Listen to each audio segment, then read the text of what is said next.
All right, good evening, everyone. It's Sunday, the 21st of November, and Ian Wells, I'm in charge tonight. Danny's not here. I'm running the show. I'm on it though. I'm on the Zoom, just in the car on the Zoom. If I had a mute button, you'd be down, and if I had to get rid of at the meeting, you'd be gone.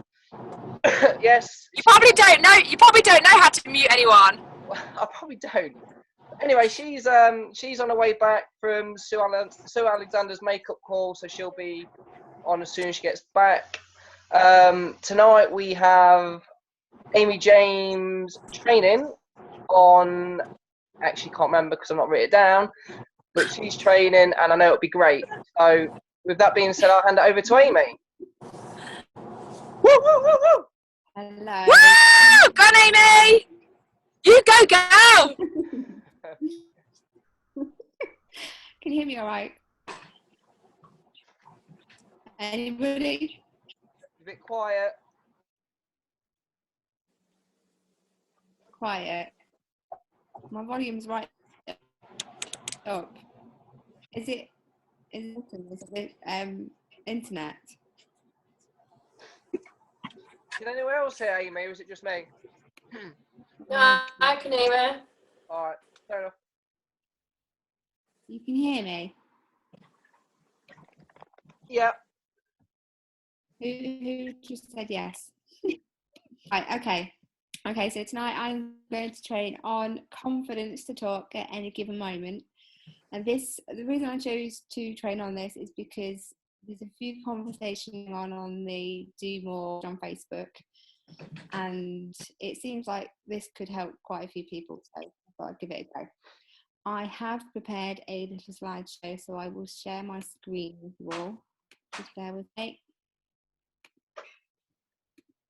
Okay. So, in the confidence to talk at any given moment. Can we all see that? Can we have a thumbs up? Yep, we're good. Okay, so confidence is a state of mind. Positive thinking, practice, training, knowledge and talking to other people are all useful ways to help improve or boost your confidence levels. Most of this training I did get online on Google. So the self-development books aren't ones that we look at normally, but these are what came up on a Google search. So I think some of them look quite good, whether they are or not, it doesn't matter. But they're also things to try if anybody wants to. Okay, so how can I build self-confidence? A lot of us do struggle with self-confidence when we're talking to people. I think the fear takes over for lots of us. These are some tips that I put together for building that confidence and making sure that you can talk to people when you need to. So relax the mind. You can use mediation for this. There's some good apps that you can use, particularly on the iPhone. There's one called Headspace, which is quite good. So yeah, just have a look around for apps and learn how to relax by books, by other ways that you can find. Learn to breathe. I think it's quite key, particularly when you're doing big presentations. Learning to breathe properly is a great thing to do.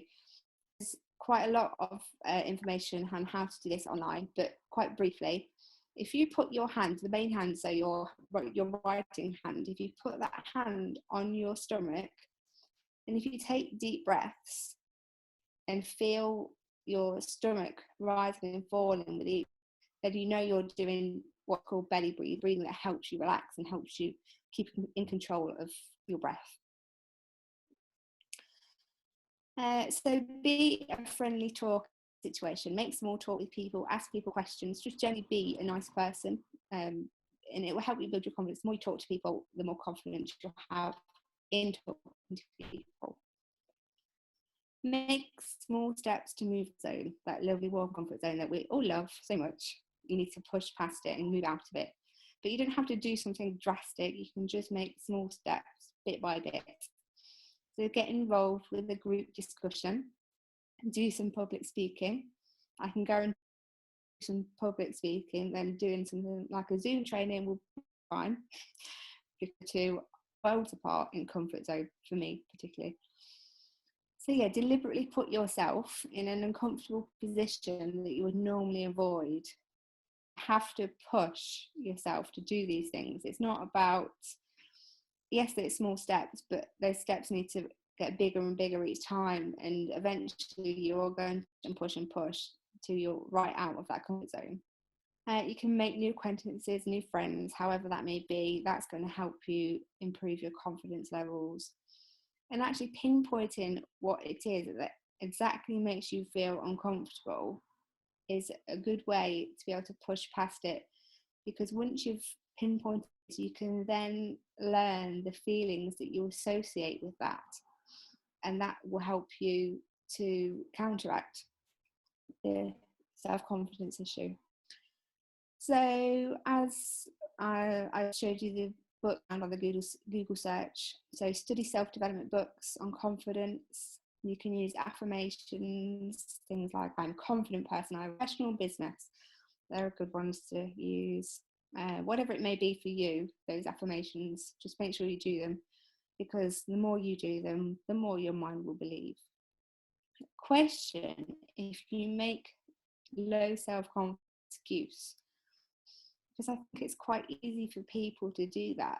I think, yes, we can have low self-confidence, but I think people use that as an excuse not to talk to people on.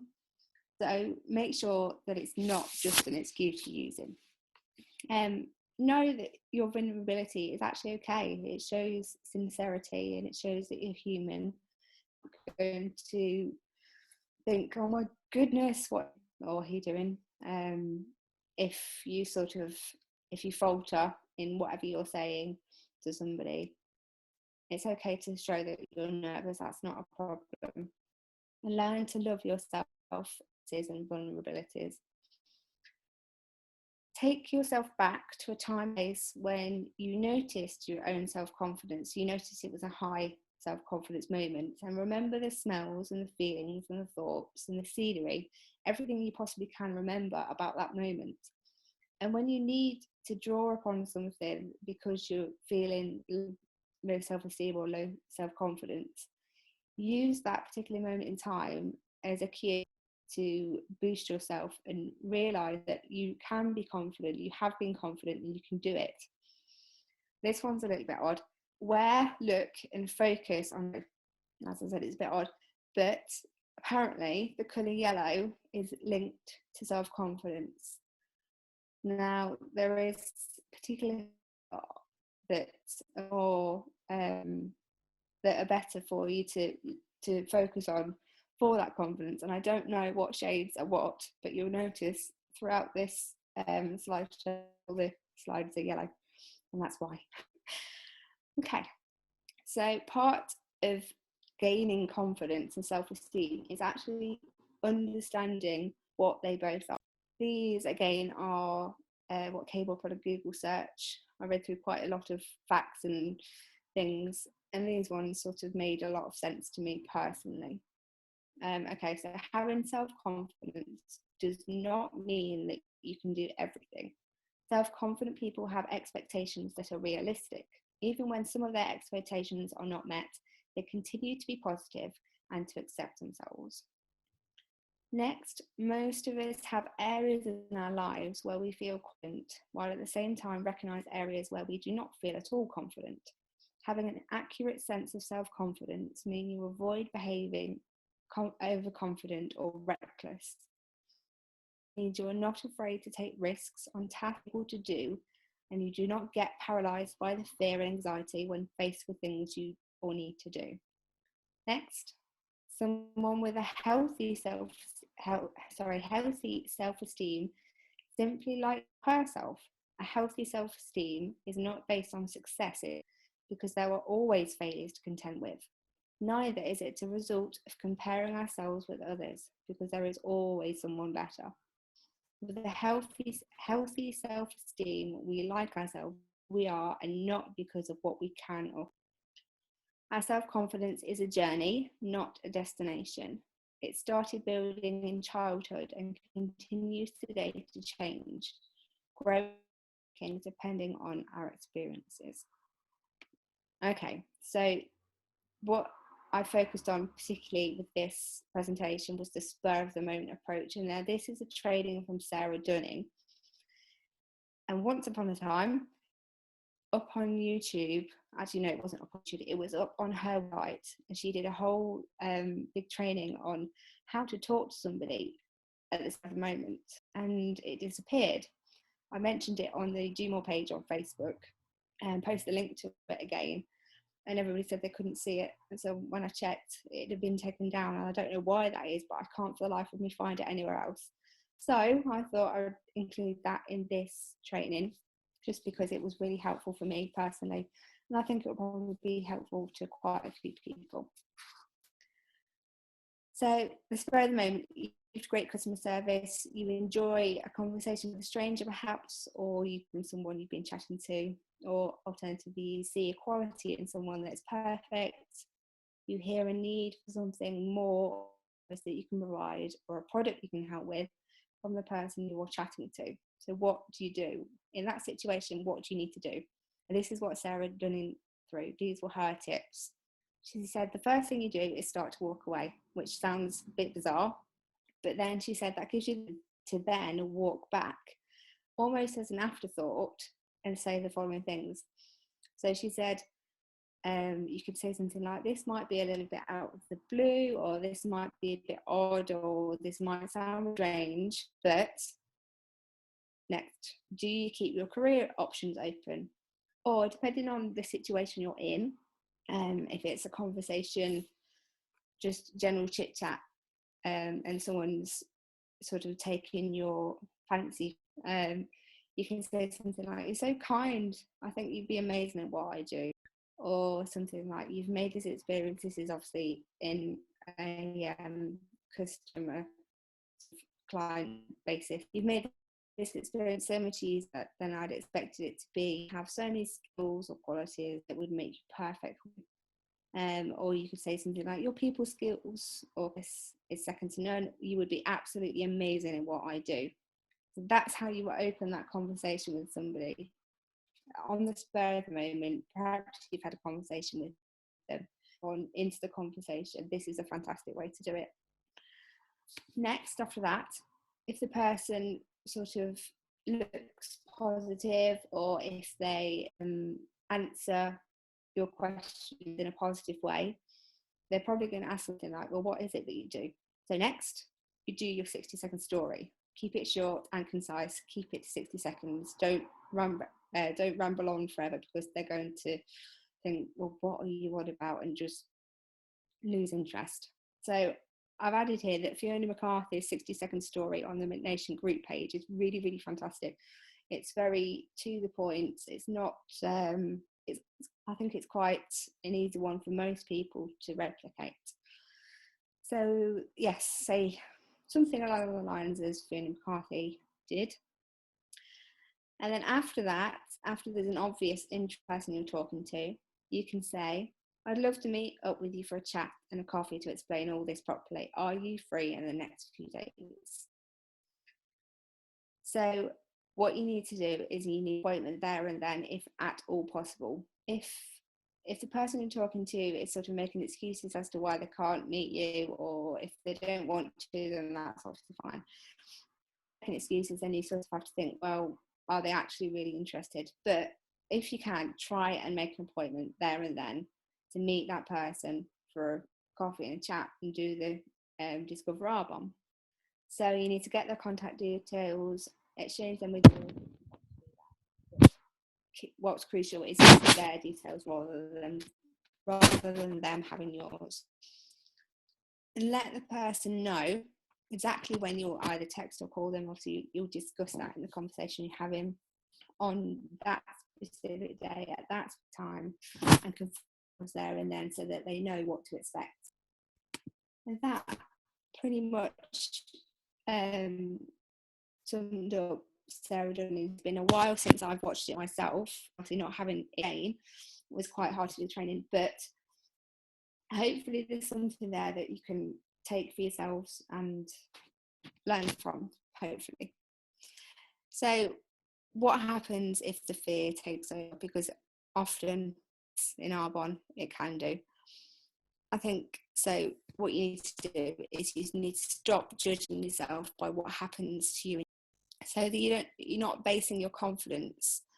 Oh, hang on 1 second. Sorry, I've got the little picture covering that in. Hang on, sorry, I'm just trying to move this box. There we go.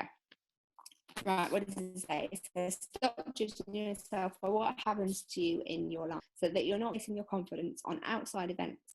Just because it happened that time doesn't mean it's going to happen this time. Forgive yourself and others for the past mistakes. Harbouring old grudges with yourself takes up a lot of time and energy that you could be using in more productive ways. Learn to think differently. When you fall into self-criticism and unconfident thoughts, note them down and change them to prompts. And that can be done. If you do that over and over and over and over and over and over again, you'll automatically start to do that without having to sort of think about it. And you'll change your negative thoughts into positive ones. Set goals on the basis of what you can realistically achieve. So don't set unrealistic goals. Don't expect to go out there and talk to someone, have a nice 10-minute conversation, and then get a consultant after them. Unlikely. So set them realistic goals, and then work step by step to develop your potential. Emphasize your strengths. Focus on what you can do rather than not do. Breathe. Again, make sure you use that breathing technique whilst you're talking to somebody. Make sure you took some deep breaths beforehand, and then start talking to somebody knowing that you've got your breath under control. Do not let one bad experience fool you. Learn from each experience. Go into the next conversation with the next person with the lessons you've learned and the preconception that this conversation will go better. Always expect it to go better the next time. In conversation as a practice, this is what Sarah Dunning was saying. Don't practice. Go to somebody, talk to them. Use that time that you talk to them as a practice. Don't conversation expecting anything. Have no expectation. And then it's the same again with the next person. Talk to them as if it's a practice.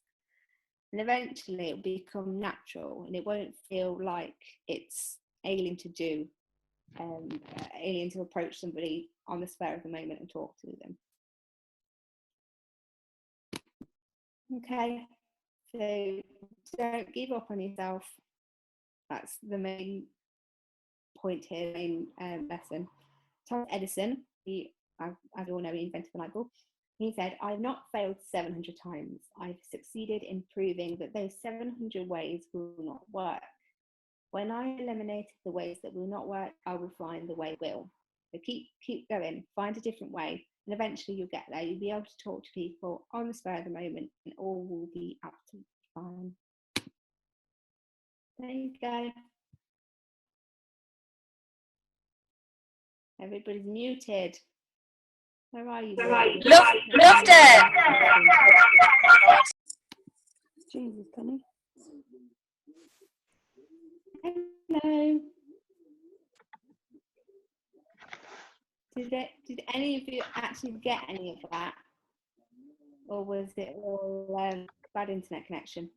No, I heard it all. You mean you're a little quiet, but heard every word. You mean I enjoyed it. I think. You mean at times. You mean even myself, and I know you have. We all struggle with a confidence, and you going over those points sort of highlights what it's the journey that we've all been on, sort of things. Yes. No. Yeah. So. Yeah, I thought you were excellent, Aimee. I thought you were really good. I'm reading all the messages. Oh, thank you, Kelly. No worries. I thought you were really good. And you're dead right about the confidence thing, the breathing thing. It really, really does help. That's a yogic teaching. And it's so true. It does. It helps you focus. It helps regain your good energy and your good flow. It's true. Yeah. Aimee, I've had a couple of a couple of independent Go ahead. consultants that have in my team that have been struggling with confidence and saying that they'll never be able to run their business the way that I do, and they'll never be able to deliver training or talk to people, and they're worried about it. And then I've been struggling with what to say to them, but I've taken so much from this training. Now I feel like I can speak to them and encourage them with their self-confidence from your training. So thank you very much, because it's taught me a lot. You're welcome. Thank you. I've got notes and I've I've taken pictures I've of got all all your the slides. slides saved, so if anybody Oh, we thought it was brilliant. We listened to this on the Mercedes stereo, so we had you blasting out.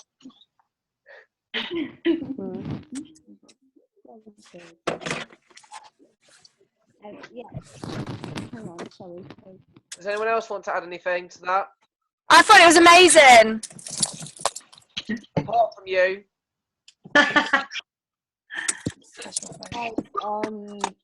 From what I heard, it was really, really good. I really enjoyed it, but my battery died, so I had to run and find another device. It was really good, Amy. I'd be interested to hear the recording so that I can listen to it back. But from what I heard, it was really, really excellent. Well done, you. Well done. Thank you. It's not easy, is it, doing training? And then when you do it, it's like, yes. When you've done it, it's like, woohoo, well done, you. Excellent.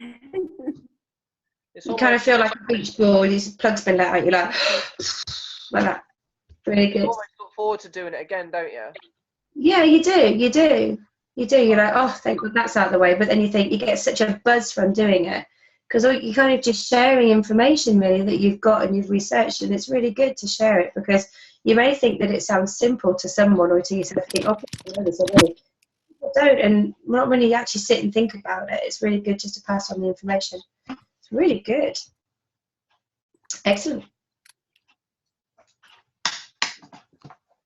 Right.